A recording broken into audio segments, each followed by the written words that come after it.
नमस्कार, मैं हूं आपके साथ दीपक भदौरिया। रुक करते हैं खबरों की ओर। लोकसभा चुनाव के तीसरे चरण के 10 सीटों पर आज शाम 6 बजे चुनाव प्रचार थम जाएगा और यहां 7 मई को मतदान होगा। इस चरण में 100 प्रत्याशी चुनाव मैदान में हैं और मतदाता इनके भाग्य का फैसला करेंगे। यहां चुनाव प्रचार संबंधित सभी गतिविधियों पर पूर्णतः प्रतिबंध रहेगा। सभी राजनीतिक दलों के बाहरी कार्यकर्ता व पदाधिकारियों को निर्वाचन क्षेत्र से बाहर जाना होगा और उनके प्रवेश पर यहां पर प्रतिबंध रहेगा। जिन 10 लोकसभा सीटों पर आज प्रचार थमेगा उनमें संभल, हाथरस, आगरा, फतेहपुर सीकरी, फिरोजाबाद, मैनपुरी, एटा, बदायूं और आंवला और बरेली शामिल हैं। मुलायम परिवार के जो 5 सदस्य लोकसभा चुनाव लड़ रहे हैं उनमें से 3 सदस्यों के भाग्य का फैसला इसी तीसरे चरण में मतदाता करेंगे।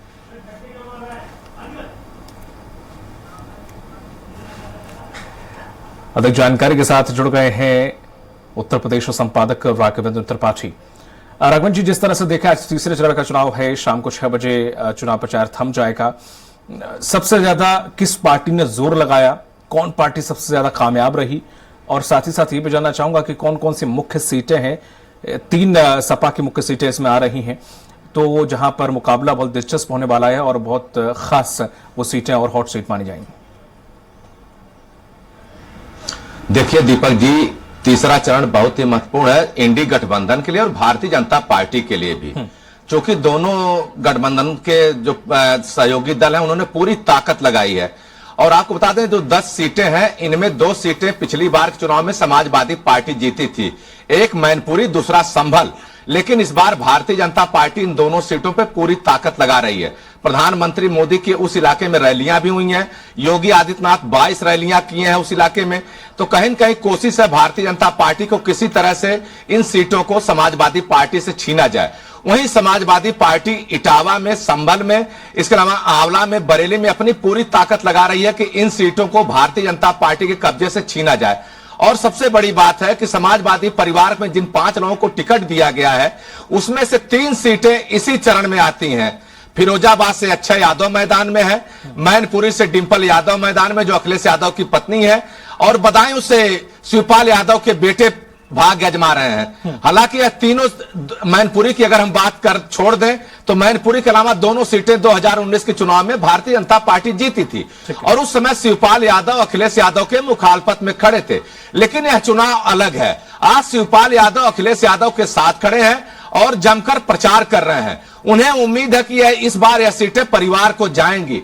इसके अलावा जिस तरह से मोदी योगी लगातार प्रचार कर रहे हैं, जिस तरह से गठबंधन की एजेंडे को धार दे रहे हैं, गाहे बगाहे आगरा में और फतेहपुर सीकरी में जिस तरह से हिंदुत्व को लेकर प्रधानमंत्री मोदी ने, योगी ने हमला किया, इनको देखते हुए यह चुनाव बहुत महत्वपूर्ण है और इसी पे सबकी नजरें टिकी हुई हैं। अब देखना होगा कि मतदाता 7 मई को क्या निर्णय लेते हैं। लेकिन इतना जरूर है कि जिस तरह से भारतीय जनता पार्टी ने प्रचार में पूरी ताकत झोंकी है, जिस तरह से मैनपुरी में जयवीर सिंह जो पर्यटन मंत्री हैं उत्तर प्रदेश, उनको मैदान में उतारकर डिंपल यादव की दुश्वारियों को बढ़ाने का काम किया है। अब देखना होगा कि मतदाता किसके साथ जाते हैं। दोनों तरफ से सेनाएं सजी हुई थी, प्रचार खूब हुआ है। आज शाम 6 बजे तक का वक्त है, अभी प्रचार चलेगा, उसके बाद डोर टू डोर कैंपेनिंग होगी। मतदाता 7 मई को तय करेंगे कि किसका पलड़ा भारी है। जी दीपक, इस तीसरे चरण के लिए बुआ भतीजे ने कितनी मेहनत की है प्रचार प्रसार में? देखिए, बुआ भतीजे की अगर बात करें तो मायावती ने एक रैली की है, आनंद आकाश आनंद, उन्होंने एक रैली की है और ऐसी रैली किया कि उन्हें कहीं कहीं रैली से तिलांजलि भी देनी पड़ी। इस तरह के विवादास्पद बयान आकाश आनंद ने दिए हैं जिसके लेकर सियासी माहौल गरमाया है। उन्होंने भारतीय जनता पार्टी को आतंकवादी पार्टी कह दिया, उसके अलावा कह दिया कि अगर कोई वोट मांगने आता सपा और भारतीय जनता पार्टी का तो जूतों से उनका स्वागत करिए। तो मायावती को बड़ा झटका भी लगा इस चरण में, ऐसा नहीं है। और मायावती इस चरण में 10 सीटों पर चुनाव हो रहा है, किसी सीट पर फतह नहीं हासिल कर पाई है। उन्हें केवल अपनी मौजूदगी का एहसास कराना है, वोट परसेंटेज बढ़ाना है। अब देखना होगा कि मायावती की मेहनत कितनी काम आती है। लेकिन हाँ, दलित वोट बैंक की बात करें तो जो 10 सीटें हैं इनमें 17 से लेकर 27% तक दलित वोट है। अब यह दलित वोट अगर मायावती सहेज ले जाती हैं तो कहीं न कहीं जो वोट परसेंटेज की बात होती है, जो 2019 के लोकसभा चुनाव में 13% वोट मिला था, तो हो सकता है कि इस बार वोट फीसदी बढ़ा ले जाए और गाहे बगाहे अगर किस्मत साथ दे दिया त्रिकोणीय मुकाबले में तो हो सकता है 1 सीट उनके खाते में चली भी जाए। लेकिन अब देखना होगा कि मतदाता क्या कर, चूंकि जिस तरह से भारतीय जनता पार्टी ने और समाजवादी पार्टी ने माहौल बनाया है कि बसपा केवल वोट काटने के लिए मैदान में उतरी है। मतदाता इसको कितनी गंभीरता से लेते हैं, क्या बहुजन समाज पार्टी मायावती में विश्वास जताते हैं? चूंकि मायावती बार बार कह रही हैं कि मुस्लिम मतदाताओं का, पिछड़ों का, दलितों का भविष्य बसपा में सुरक्षित है। उन्होंने कानून व्यवस्था बनाने के लिए कभी बुलडोजर का सहारा नहीं लिया, उन्होंने कभी धार्मिक मुद्दों को धार नहीं दिया और उनके राज में कभी दंगे भी नहीं हुए। तो इन सब मुद्दों को लेकर मायावती मैदान में, अब देखना होगा कि मायावती को कितनी तरजीह मिलती। लेकिन जो मुकाबला है अभी भारतीय जनता पार्टी और समाजवादी पार्टी के बीच आमने सामने का है, उसमें बहुजन समाजवादी पार्टी त्रिकोणीय मुकाबला बनाने की कोशिश में है। अब 7 मई के मतदान के बाद तय होगा कि क्या बहुजन समाज पार्टी सपा और भारतीय जनता पार्टी में सेंध लगाने में कामयाब हुई या नहीं हुई है। लेकिन इतना जरूर है, जिस तरह से अखिलेश यादव ने पीडीए, पिछड़ा दलित अल्पसंख्यक का नारा दिया है, तो उसमें से दलित वोट बैंक में भी सेंधमारी की कोशिश लगातार अखिलेश कर रहे हैं। और भारतीय जनता पार्टी भी अंबेडकर के संविधान को लेकर जिस तरह से दलितों को मुफ्त राशन, मुफ्त उज्ज्वला योजना का लाभ दिया है, किसानों को सम्मान निधि दी है और संगठन में जिस तरह से दलितों की भागीदारी को बढ़ाया है, उसको लेकर मैदान में अब देखना होगा कि दलित बढ़ता है या नहीं बढ़ता है। सबकी नजरें इस पर भी रहेंगी। जी बिल्कुल, लेकिन जिस तरह से 2 पिछले चरण गए हैं उसमें वोटिंग परसेंट जो था, अब इस तीसरे चरण में कितनी उम्मीद है कि वोटिंग परसेंट रहने वाला है?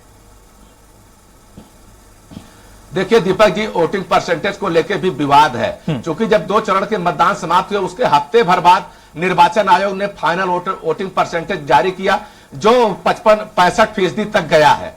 अब अगर इसी लिहाज से इस चरण में भी होता है तो माना जा रहा है कि अगर 60% से अधिक मतदान होता है तो संतोषजनक होगा। चूंकि इटावा, मैनपुरी, एटा से बहुत से लोग पलायन करके दूसरे राज्यों में नौकरी कर रहे हैं, उनके भी वोटर लिस्ट में नाम है, तो वह वोट संख्या लगातार कम हो रही है।